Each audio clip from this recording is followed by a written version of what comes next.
जन्म साखी के 64th पार्ट में आप सभी का बहुत बहुत स्वागत है। अपनी चौथी उदासी यानी यात्रा करते हुए एक बार गुरु नानक देव जी काबुल पहुँचे। वहाँ भाई मर्दाना ने गुरुजी से पूछा, क्या यहाँ भी कोई महापुरुष है जिससे आपको मिलना है?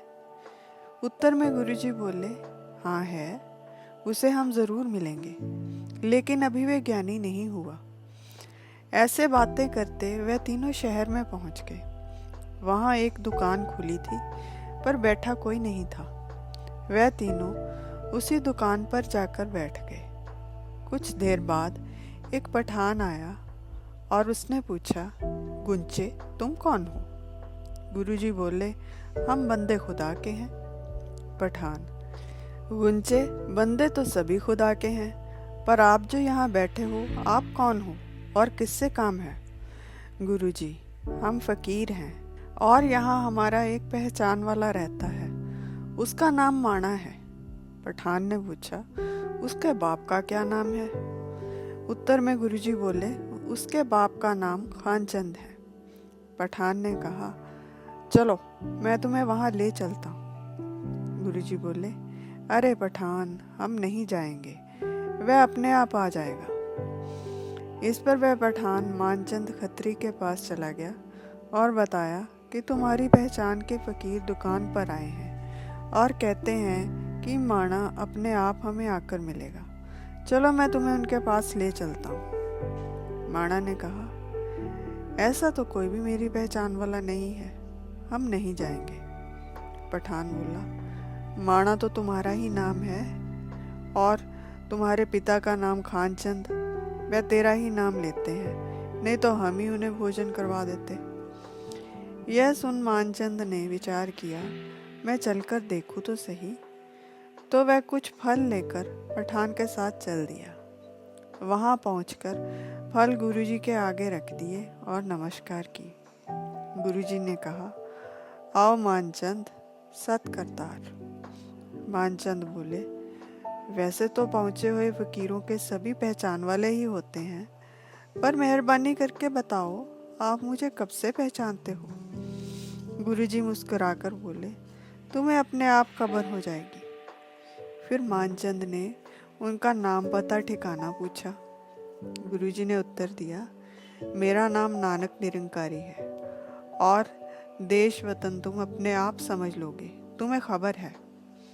मानचंद की उत्सुकता काफी बढ़ गई थी। उसने पूछा, वतन देखे ना होंगे, सुने तो होंगे ही। तो गुरुजी ने एक शब्द बोला जिसका अर्थ है, हम तो बेगमपुर नामक देश से आए हैं। वहाँ का राजा एक ओंकार है, उसी ने हमें यहाँ भेजा है कि जाकर मानचंद को निर्मल मार्ग की राह बताओ। मैंने तुम्हें इसलिए यहाँ बुलाया है। मानचंद बोला, तुम तो और ही बात करते हो, यह बात संसार की तो नहीं। गुरुजी बोले, मानचंद, यही बातें असली हैं, बाकी सब नकली हैं। और एक शब्द पढ़ा जो श्री गुरु ग्रंथ साहिब के अंग 724 पर अंकित है, जिसका अर्थ है, जिसने यह संसार रचा है वही सब देख रहा है। उस प्यारे की कहानी सुनो जिससे सभी सुख होते हैं। यह आत्मा उस प्रभु से इसी शरीर द्वारा ही मिल सकती है। जब शरीर का नाश हो जाएगा तो पछताएगी और फिर कभी जब मनुष्य शरीर में आएगी तभी उसे प्रभु से मिलने का मौका मिलेगा। इस पर मानचंद ने पूछा, तो जीव का भला कैसे होगा?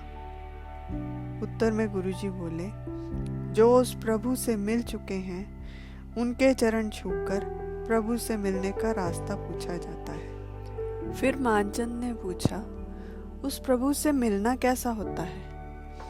गुरुजी ने बताया, जो प्रभु के हुक्म को पहचान कर प्रभु के भय का चंदन लगाते हैं और शुभ गुण धारण कर प्रभु को पा लेते हैं, वही सच्चा मिलना है, जिसमें दिल प्रभु की याद में जुड़ जाए। सिर्फ बातों से मेल नहीं होता। जैसे एक पिघली हुई धातु दूसरी धातु में मिल जाती है, उसी तरह मन में प्रभु का प्रेम निरंतर बसे तो प्रभु से मिल जाता है। मानचंद, उस प्रभु को कैसे जाना जा सकता है? गुरुजी बताते हैं, जैसे घर में अगर पान की बेल हो पर गधा उसकी कीमत नहीं जानता, किसी को अगर महक पसंद हो तभी फूल को पहचान सकता है। हे नानक, गुरु की कृपा से ही उसे जाना जा सकता है और उसका अनुभव पाया जा सकता है। जब मनुष्य अपियो पी लेता है तब सभी भ्रम खत्म हो जाते हैं और आसानी से प्रभु से मिलकर अमर पद पा लेता है। मानचंद, तो आप ही प्रभु को हमेशा याद रखने की कोई विधि बताओ।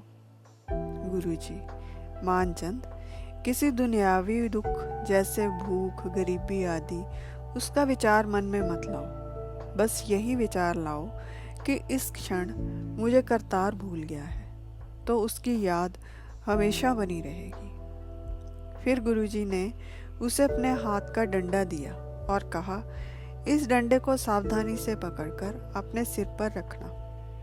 गुरुजी के वचन मान उसने डंडे को आदर सहित अपने सिर पर रखा, तो उसी समय उसकी अंतर्दृष्टि खुल गई और उसकी समाधि लग गई। गुरुजी की कृपा से मानचंद पूर्ण हुआ।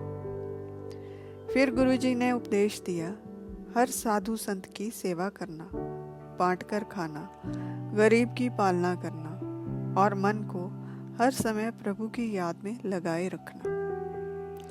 आज के लिए इतना ही।